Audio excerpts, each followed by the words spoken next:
Another day begins in westernmost South Carolina. The creatures are beginning to stir. Among them, Jim Graham. This morning, Graham's back on Twitter.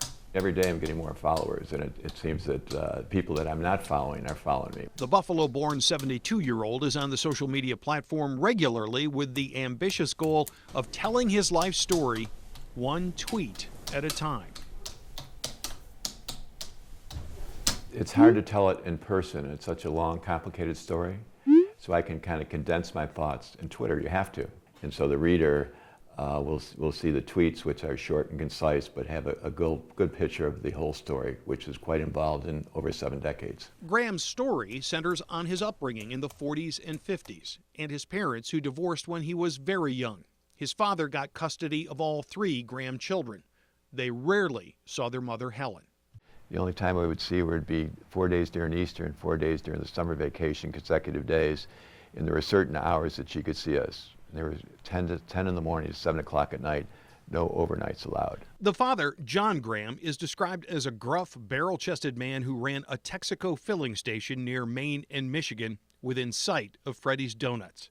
Jim Graham says the relationship between the two was cold. With me, he never supported me, never said anything kind to me, never played ball with me. Did that confuse you?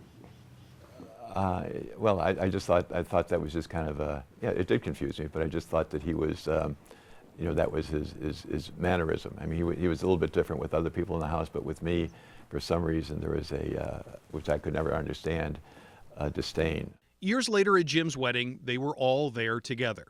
But in the late 70s, John Graham passed away. Helen died in the spring of 1993. It was around then that Jim Graham says he started getting wind of a rumor within the family, about the family, that there was some sort of secret that had been kept from him for decades. To find out the truth of the matter, he turned to his Aunt Catherine and Uncle Otto Graham. They lived in this house in Kenmore. The meeting was in the fall of '93, and it was not a friendly meeting. So when I went in the house, there wasn't a warm greeting. You can see that they're not happy to discuss what we're going to talk about, what the questions I'm going to ask. I felt like I was an adversary in that environment that day. You're sitting at in the kitchen? Round table in the kitchen. Okay. Opposite them. Otto's to my left, Catherine's to my right. The first, what happened was Catherine took this out of a newsletter, from the Oblate newsletter, this obituary, and she slid it across the kitchen table, and she said, "This man may have been your father. We don't know. Only the principals know, and they're all dead." In that moment, what are you thinking?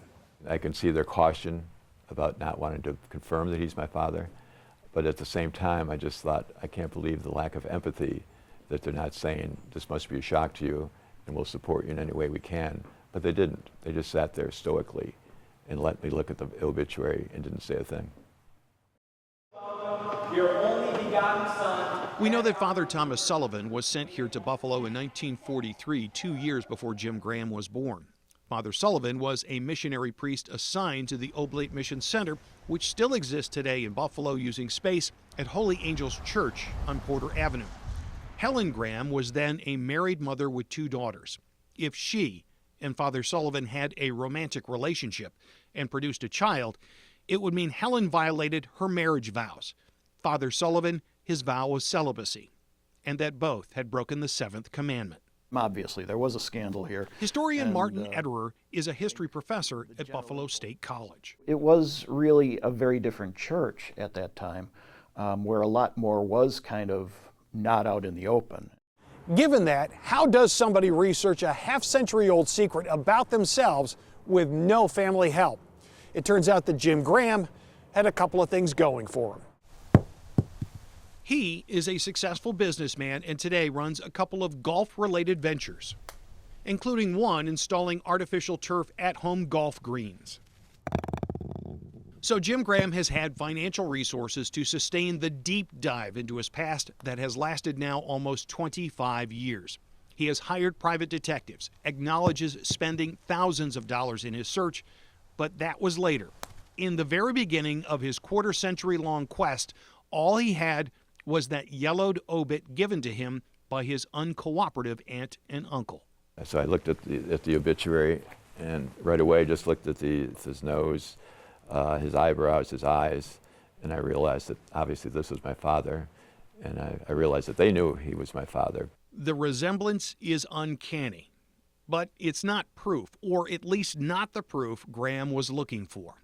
But aside from the photo, in the print on that obit was Graham's first clue. I looked at this newsletter, and I saw the address, Tewksbury, Massachusetts, and the newsletter was written by a Father Reddy.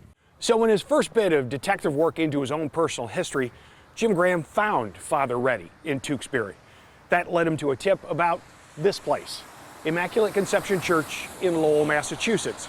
It's the home parish for the Sullivan family, where a young Tom Sullivan attended service before becoming a priest. And that's how it went for Jim Graham for months and years, one tip leading to another. Eventually, Graham discovered that when he was a toddler, his mother took him and ran away from Buffalo to New York City. Helen Graham found work at the Polyclinic Hospital and lived in the nurses' dormitory. But Jim Graham hit a dead end. He couldn't figure out who or how he was cared for while his mother was working. Graham says in his mother's old address book he found the number for a nun. He won't disclose her name, but says in 1996 he paid her a visit. I said, "Sister, can you at least tell me where I was? My mother was working in the hospital. Where was I? Who was caring for me?" She said, "Oh, you were in the orphanage. You were in the Foundling Hospital." The Foundling Hospital still exists, although the orphanage wing was closed decades ago. Nuns there tended to the children and kept very detailed records. 32 pages, all typed, most of them by a Sister Genevieve Mary. It's 13 months of detailed interviews that the nuns took of my mother every week when she came to pick me up. Jim Graham was almost 18 months old when he was placed in the care of the Foundling Hospital in January of 1947. Helen Graham let the nuns know she was to be known by her maiden name, Helen O'Connell. John Graham, her husband, was listed as step-parent. Father listed as unknown. An entry later that month reads, "It is our feeling that Mrs. Graham will eventually feel free enough to verbalize her difficulty, but at this time merely discussed her fears about finding herself in a large, strange city." Jim Graham thinks she was not alone, that Father Sullivan was nearby, having fled the ministry. Do you think they ran off with you to be together in New York? Oh, definitely. There's evidence pointing to Sullivan living in the rough Hell's Kitchen neighborhood of Manhattan. I understand he was a bartender and he was a short order cook. He was doing these kind of things to survive in New York while he was, after he left Buffalo. If the idea was for Thomas Sullivan and Helen Graham to lay low in New York, their whereabouts may have been revealed early on by the nuns at the Foundling Hospital. Just weeks after young Jim Graham was placed there, this entry in his care log, baptismal certification received from the Annunciation Church in Buffalo. Annunciation is here on Buffalo's west side, and it was the Graham family parish. Through that whole baptismal verification process, the church now knew where very young Jim Graham was, and certainly they'd be compelled to tell the family because they'd be wondering where the baby and the mother ran off to. Helen Graham, hiding out in New York the very next month, had a visitor from Buffalo. Log entry March 11th, 1947. Helen Graham explained Father Larkin from Buffalo had paid her a visit and reported her daughters are doing very nicely, and stated Father Larkin was confident everything will turn out right in the end. Who's Father Larkin? Father Larkin, I found out, was a good friend of Father Sullivan, about 15 years older, from Lowell. Father Larkin returned the next month to visit Jim. So it was a growing circle of people in Buffalo who knew where Helen Graham was hiding. Then in May, little Jim Graham got sick. Varicella, or chickenpox. That resulted in the then 1-year-old being transferred to Willard Parker Hospital, a place that specialized in treating infectious diseases like polio. Graham was there for over a month. The hospital wanted to know who was paying James' board while he was in the hospital. According to the orphanage log, Helen did not have the money and was very worried authorities in Buffalo would be contacted, and worse, that her husband would have to be contacted, and she did not want that to happen. She was nervous that the authorities in Buffalo were going to find us. They did. And they did. On July 23rd, an orphanage log entry noted Helen Graham sharing with the sisters that Willard Parker Hospital did contact Buffalo and she was fearful that her husband would learn her whereabouts, and this is just the thing that she did not want. It was warm that New York City summer night, 2 a.m., July 29th, 1947. Location, 332 West 45th Street, 3rd floor, apartment 5. A group of men walked in and found Helen Graham in bed with a man who was not her husband. We know that because of this. It's a transcript for a one-day divorce trial. John Graham versus Helen Graham. Helen was a no-show in court that day. No attorney present for her either. The grounds for the divorce, adultery. There were just 3 witnesses: John Graham, his brother Otto, and a family friend, Patrick Sheehy.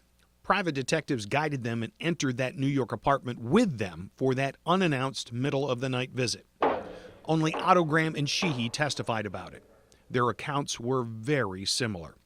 To get in, they got a key from the superintendent or manager of the building.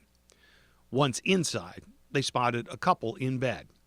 Otto, Mrs. Graham was getting out of bed and putting a smock on. Sheehy said it seemed like a nurse's uniform.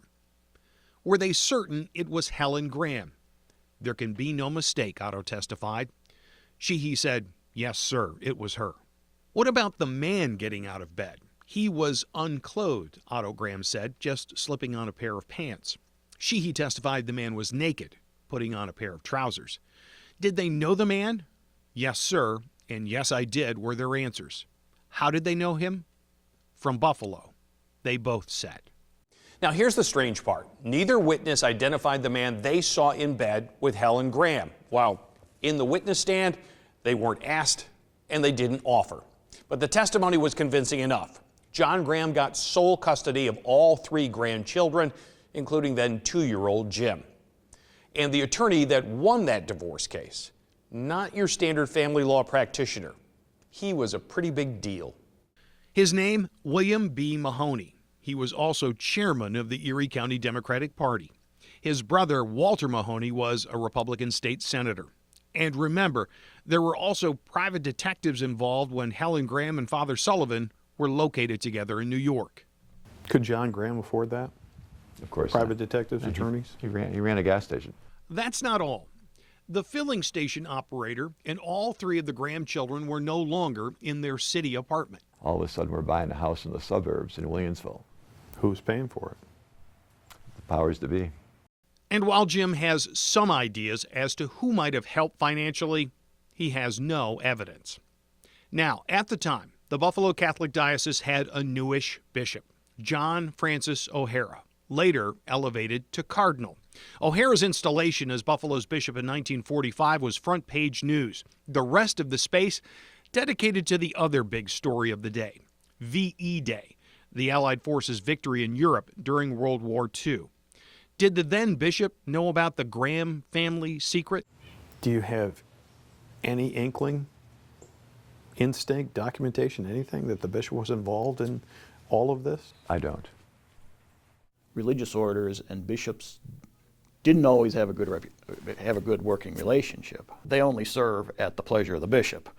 And the bishop can tell the religious order, I'm sorry you own the church, put it up for sale, I'm done with you. He's within his rights to do that kind of thing. Again, the Oblate Mission still functions in Buffalo to this day. And Father Sullivan, what happened to him?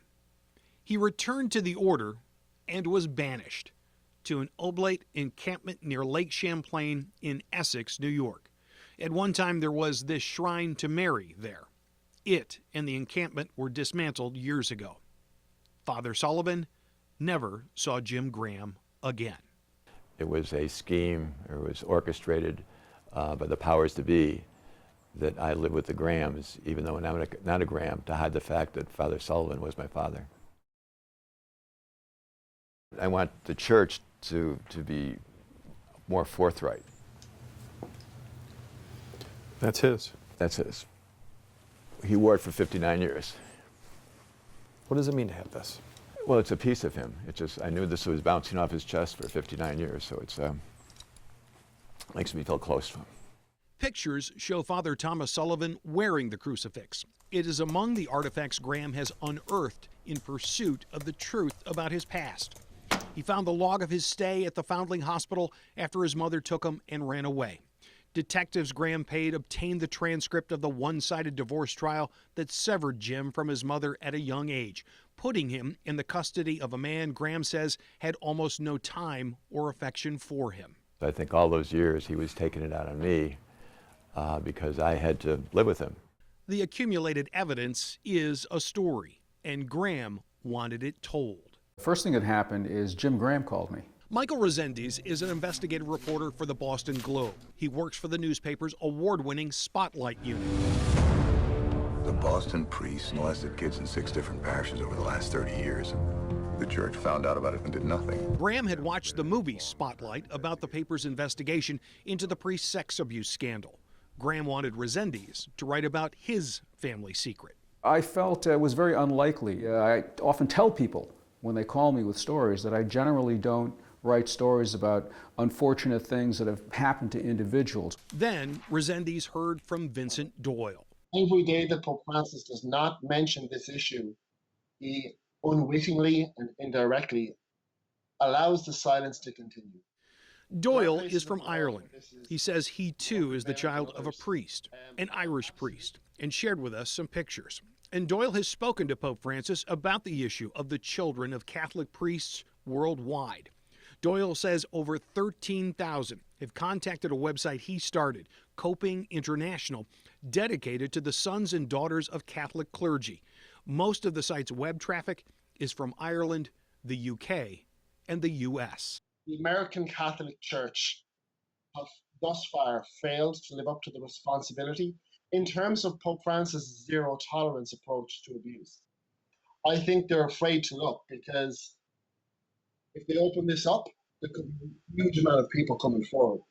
The Irish Catholic Church tackled the problem head on. Just last year, its bishops developed a protocol and published it for all to see. It says when Irish priests father children, the needs of the child need to be given first consideration, and that those priests need to live up to their personal, legal, moral, and financial responsibilities for that child. If they do not care for these children, they are deliberately and knowingly facilitating emotional and psychological neglect of thousands of people.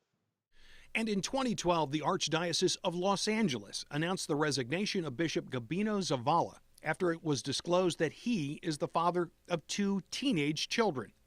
All of this and more was first reported by Resendiz back in August in a series of stories titled Father, My Father. Resendiz reporting fueled by the evidence dug up by Jim Graham. You know, I'm a document guy, and Jim had some extraordinary material. He could not prove without a doubt that Father Sullivan was in fact his father, but the documents that he gathered amounted to an overwhelming treasure trove of circumstantial evidence that suggested so very strongly that Father Sullivan was his father. Jim Graham wants to be clear. I'm not looking for money, just want them to be transparent. He also wants a confession from Catholic authorities that he is the son of a priest. Now, Graham has the documents, the old photos, and a few artifacts, but we'll never know Father Thomas Sullivan beyond these unearthed treasures. That I'll never have. But by the same token, I'm not going to dwell on it. Instead, he tweets, makes calls, writes letters in pursuit of recognition. Graham has also picked up some allies, like Olin Horn. I was here in the house by myself. I read his story, and I actually put my hand on my chest. I mean, it emotionally took a breath away from me. When Horn read the Globe expose on children of priests last August, he got in touch with Jim Graham, offering to help. Horn, as a boy, was abused sexually by a Boston area priest and later became an advocate for other victims and gets regular access to Boston Cardinal Sean O'Malley. Horn set his sights on a meeting with O'Malley to plead Jim Graham's case. Once the truth is told, the story begins to blossom. The truth is I don't need anybody to convince me that they haven't done the right thing. And I'm not here to convince you that the Oblates are good or bad. I'm here to get Jim an answer to his question. If you get the sense that Olenhorn is not a guy who accepts no for an answer, well, we got the same impression. And he did get that meeting with Cardinal O'Malley. It was here at the Pastoral Center for the Boston Diocese. It was on a Friday in December, 2 days before Christmas. O'Malley in that meeting agreed to call Father Louis Studer, the leader of the Oblate Order in the U.S. headquartered in Washington. Two on Your Side also put a call into Father Studer for comment. This is what a priest at the Oblate's national headquarters told us by voicemail. Father Studer is not interested in making a statement. I can tell you that over the years, we have reviewed our records both here in Rome, and there is simply no mention of any offspring of Father Sullivan. We have spoken with Mr. Graham. We simply have no information that would either confirm or deny what he's concluded. There's nothing we can say other than the information that he's put together suggests he knows more about this than we do. In a couple recent phone calls, Father Studer himself told Jim Graham essentially the same thing. There are no records to back up his story. Graham has not heard from Father Studer since. I thought at one time, I could ask to have my father's remains brought up and do a DNA test, but I thought that would be just kind of grandstanding. But since that November interview, Graham has changed his mind.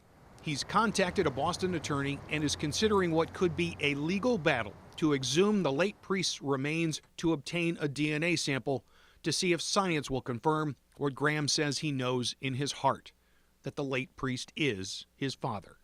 You're 72. Right. Do you think you're going to get what you're looking for?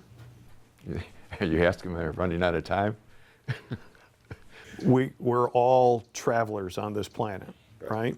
Nobody's here forever. Sure. Tomorrow's never promised. You've been in pursuit of this information for 24 years, in pursuit of an apology for 24 years. That's right. Haven't gotten it yet. No. And I don't know if I'm getting closer, but I'm not going to stop. Obviously, thousands of stories like this, but I think it's time that the church says, yes, we did these kind of things, and hopefully they'll do less of them.